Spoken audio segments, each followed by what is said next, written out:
બહુ દુઃખની વાત છે પણ કરવી પડશે, કારણ કે મને એક ફોન આવ્યો હતો. મને કે ભાઈ પ્રોગ્રામ કરવાનો છે, કેટલા પૈસા લઈશો? મેં તો 2.5 લાખ રૂપિયા. મને કે કૂતરાના રોટલાનો પ્રોગ્રામ છે.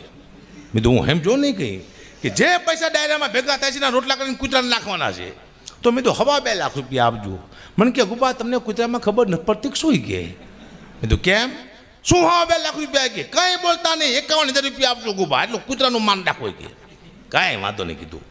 તો કૂતરાનું લઈ તો લીધું જ તે, આમ પાસે કોઈનું મૂકતા નથી અમે. 50,000 લીધા કૂતરાના. હું જો શિવરાજપુર સ્ટેજ માથે બેઠો તો મારી સામે 2 કૂતરા બેઠેલા.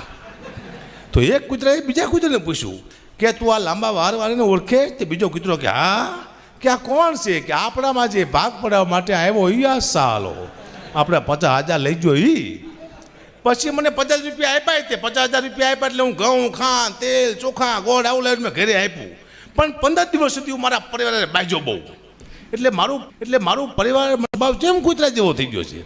કૂતરાનું ખાઈ ગયો. એટલે કહેવાનો મતલબ કોનું ખાવું એ મહત્વનું પડે. તમારો સ્વભાવ બદલી જશે, બધાનું નહીં ખાઈ જવાનું. 2:30 વાગ્યા પ્રોગ્રામ પૂરો થયો મારો. મને બહુ ભૂખ લાગી હતી. ગામડું હતું, હોટલ હતી નહીં, પણ એક આશ્રમ આવ્યો વચમાં. મેં તો અહીંયા ગાડી ઊભી રાખો, બાપુ આપણને ઓળખતા હશે. ગાડી ઊભી રાખી, બાપુ બહાર નીકળ્યા. મને કે ગુબા તમે આ ક્યાંથી? મેં તો બાપુ ભૂખ બહુ લાગી છે, કે રોટલા શાક તૈયાર છે ગુબા, બેસી જાઓ. 2:30 વાગે રોટલા શાક તૈયાર. હું તો બેસી ગયો. હવે મારે શું ટેવ? રોટલાનું બેટકું મૂકું, માથે શાક મૂકું ને આમ કરું.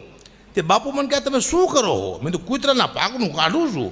મને કહે તમે ખાવ એ કૂતરાના ભાગનું જ છે કે આ રોટલા હવે કૂતરાને તારા બાપ નાખવાના છો, તું તારા ભાગનું ખાઈ જા, કોકનું ન કાઢીશ.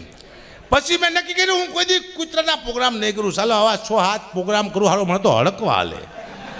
ને આવા 2-3 કલાકને હું બેઠકા ભલું આવ કરીને શું વાત કરો? દુઃખની વાત છે, કરવી પડશે મારે, ભયાનક દુઃખની વાત છે.